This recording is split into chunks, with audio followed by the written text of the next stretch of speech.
দেশে বিদেশে মুমিন মুসলমান যে যারা আমাদের ভিডিও দেখেন সবাইকে আমার দিল থেকে সালাম জানাই। হিন্দু শিখ খ্রিস্টানকে আমার দিল থেকে নমস্কার জানাই। অনেক মা বোনেরা বিপদে আছেন বা জিন্নাত জাদু জিন্নাত উপরি মাল বিষয় এগুলো সমস্যা নিয়ে অনেক হাজার হাজার মানুষ ভুগতে ভুগে আছেন বা অনেক কবিরাজের কাছে গেছেন, টাকা পয়সা খরচ করে কোনো কাজ হইতেছে না। ইনশাআল্লাহ হলো যে আজকের ভিডিও দেখেন ইনশাআল্লাহ হলো যে আপনাদের জীবনে ফায়দা হয়ে যাবে। আলহামদুলিল্লাহ আজকের ভিডিও দেখার পর থেকে ইনশাআল্লাহ হলো জিন্নাতের আর কোনো ভয় থাকে না, জিন্নাতের কোনো ডর থাকে।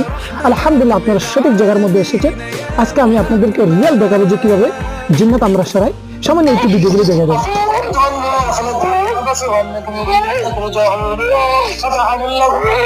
আপনারা ভিডিও দেখেছেন যে কিভাবে জিন্নাত কোরআনের আওয়াজ শোনার পরে জিন্নাতে কিভাবে চিৎকার চেঁচামেচি করতেছে। উনি কিন্তু বাড়ি বেঙ্গলোরের মধ্যে আসেন আগামী ত্রিপুরা এন্ডা থেকে ওনার চিকিৎসা করেছে অনলাইনের মাধ্যমে।